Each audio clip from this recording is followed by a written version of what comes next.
আজ আমি রান্না করব আলু দিয়ে রুই মাছের ঝোল। এই জন্য আমি রুই মাছগুলোকে কেটে পরিষ্কার করে ধুয়ে একটু লবণ আর হলুদ দিয়ে ম্যারিনেট করে রেখেছিলাম। এখন আমি ম্যারিনেট করা মাছগুলোকে অল্প তেলে একটা ননস্টিক প্যানে ভেজে নেব। ননস্টিক প্যান বলছি এই জন্য যে এই প্যানে ভাজলে মাছটা সুন্দর ভাজা হয়। তবে খুব বেশি ভাজবো না, আমি এপিট ওপিট করে একটা হালকা ভেজে নেব। এখন প্রায় ভাজা শেষ, আমি এটা তুলে নিলাম।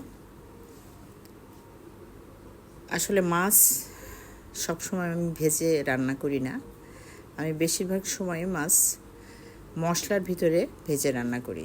এই মাছটা অনেক টাটকা ছিল, তাই মনে করলাম যে একটু এপিট ওপিট তেলে ভেজে রাখি, পরে মশলার ভিতরে আর একটু কষিয়ে রান্না করব। তো এরপরে আমি ওই প্যানেই পেঁয়াজ কুচি দিয়ে দিলাম। পেঁয়াজ কুচি দিয়ে আমি ওর সাথে আলুটাও দিয়ে দিলাম, পেঁয়াজের সাথে যাতে আলুটাও ভাজা ভাজা হয়ে যায়।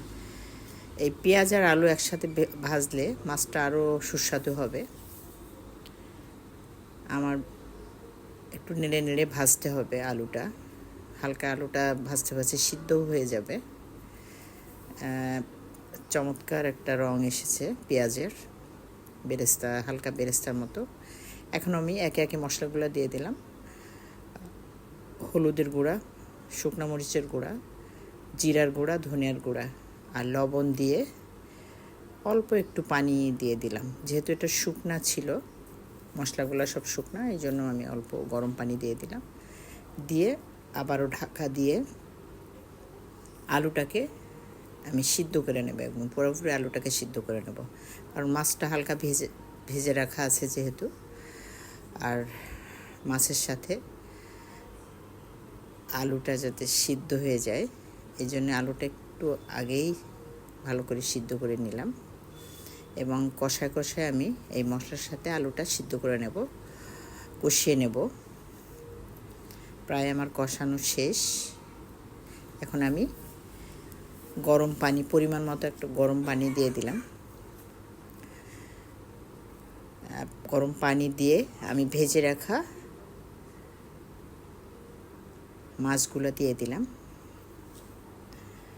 দিয়ে এখন নেড়ে নেড়ে আমি এপিট ওপিট করে জাস্ট যাতে মশলাগুলো ঢোকে আমি কিছুক্ষণ রান্না করে নেব। প্রায় আমার হয়ে গেছে। এখন আমি উপরে ধনিয়া পাতা দিয়ে দিলাম। এই মাছটা খেতে অনেক সুস্বাদু। আসলে মাছ যত টাটকা রান্না করা যাবে ততই সেই মাছ খুবই সুস্বাদু হয়। হয়ে গেল আমার রুই মাছের ঝোল। সবাই ভালো থাকবেন।